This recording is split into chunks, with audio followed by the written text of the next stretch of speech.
जय श्री राधे भक्तों, आज हम आपके लिए यहाँ पर लेकर आए हैं श्री दक्षिणा स्तोत्रम हिंदी अर्थ के साथ। भक्तों, श्री ब्रह्म वैवर्त महापुराण के प्रकृति खंड में यज्ञ पुरुष के द्वारा रचित यह स्तोत्र है। इस स्तोत्र में यज्ञ पुरुष द्वारा देवी दक्षिणा की स्तुति की गई है। देवी दक्षिणा भगवान श्री कृष्ण के दाहिने स्कंध से प्रस्फुटित हुई हैं। ये मनुष्यों को कर्म का शुभ फल प्रदान करती हैं। जो उपासक इस स्तोत्र का पाठ करता है उसे यज्ञादि समस्त शुभ कर्मों के फल की प्राप्ति होती है। तो चलिए शुरू करते हैं श्री दक्षिणा स्तोत्रम हिंदी अर्थ के साथ। यज्ञ पुरुष उवाच। पुरा गोलोक गोपीत्वं गोपीनां प्रवरा परा, राधा समा तत्सखी चा श्री कृष्ण प्रेयसी प्रिये। अर्थात यज्ञ पुरुष ने कहा, हे महाभागे, आप पूर्व समय में गोलोक की एक गोपी थीं। गोपियों में आपका प्रमुख स्थान था। राधा जी के समान ही आप उनकी सखी थीं। भगवान श्री कृष्ण आपसे प्रेम करते थे। कीर्ति की पूर्णिमायां तु रासे राधा महोत्सवे, आविर्भूता दक्षिणा शात कृष्णस्य तेन दक्षिणा। अर्थात कार्तिकी पूर्णिमा के दिन राधा महोत्सव के अवसर पर आप भगवान श्री कृष्ण के दाहिने कंधे से प्रकट हुई थीं। इसीलिए आपका नाम दक्षिणा पड़ा। पुरा त्वं सुशीलाख्या शीलेन शोभनेन च, कृष्ण दक्षांश वासाच राधा शापाच दक्षिणा। गोलोका त्वं परिध्वस्ता मम भाग्यादुपस्थिता, कृपाम कुरु त्वमेवाद्य स्वामिनम कुरु माम प्रिये। अर्थात आप इससे पहले मांगलिक शीलवती होने के कारण सुशीला कहलाती थीं। भगवान श्री कृष्ण के दक्षिणांश में निवास करने के कारण देवी श्री राधा के शाप से गोलोक से च्युत होकर दक्षिणा नाम से संपन्न हो मुझे सौभाग्यवश प्राप्त हुई हैं। हे प्रिय, आज आप मुझे अपना स्वामी बनाने की कृपा करें।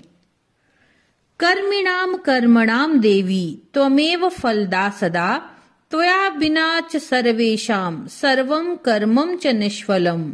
अर्थात आप यज्ञशाली पुरुषों के कर्म का सदा फल प्रदान करने वाली आदरणीय देवी हैं। आपके बिना संपूर्ण प्राणी के सभी कर्म निष्फल हो जाते हैं।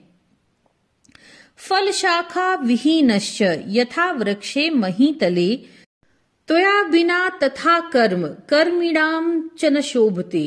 अर्थात आपकी अनुपस्थिति में कर्मियों का कर्म उसी प्रकार शोभा नहीं पाता जिस प्रकार पृथ्वी तल पर फल और शाखा से विहीन वृक्ष शोभा नहीं पाते। ब्रह्म विष्णु महेशाश्च दिक्पालादय एव च, कर्मणश्च फलम दातु न शक्ताश्च त्वया बिना। अर्थात ब्रह्मा विष्णु महेश तथा दिक्पाल प्रभृति सभी देवता आपके न रहने से कर्मों का फल देने में असमर्थ रहते हैं। कर्म रूपी स्वयं ब्रह्मा, फल रूपी महेश्वरः, यज्ञ रूपी विष्णुरहम त्वमेषां सार रूपिणी। अर्थात ब्रह्मा जी स्वयं कर्म रूप हैं। शिव जी को फल रूप बताया गया है। मैं विष्णु स्वयं यज्ञ रूप से प्रकट हुआ हूँ। इन सब में सार रूपा आप ही हैं। फलदाता परम ब्रह्म निर्गुणः प्रकृते परः, स्वयं कृष्णश्च भगवान न च शक्तस्त्वया बिना। अर्थात साक्षात परब्रह्म परमात्मा श्री कृष्ण जो प्राकृत गुणों से रहित तथा प्रकृति से परे हैं, समस्त फलों के दाता हैं, परंतु वे श्री कृष्ण भी आपके बिना कुछ करने में समर्थ नहीं हैं। त्वमेव शक्ति कांते में शश्वत जन्मनि जन्मनि, सर्वे कर्मणि शक्तो हम त्वया सह वरानने। अर्थात हे कांते, सदा जन्म जन्म से ही आप मेरी शक्ति हैं। वरानने, आपके साथ रहकर ही मैं समस्त कर्मों में समर्थ हुआ हूँ। इत्युक्त्वा तत्पुरस्तस्थौ यज्ञाधिष्ठात्र देवकः, तुष्टा बभूव सा देवी भेजे तम कमला कला। अर्थात ऐसा कहकर यज्ञ के अधिष्ठाता देवता दक्षिणा के समान खड़े हो गए।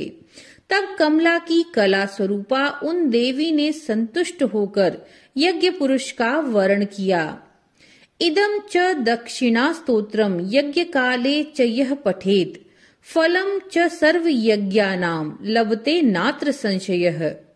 जो भगवती दक्षिणा का स्तोत्र है, जो पुरुष यज्ञ के समय इस पाठ को करता है उसे संपूर्ण यज्ञों के फल सुलभ प्राप्त हो जाते हैं, इसमें कोई संशय नहीं है।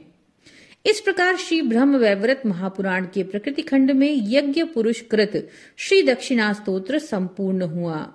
नमो नारायण।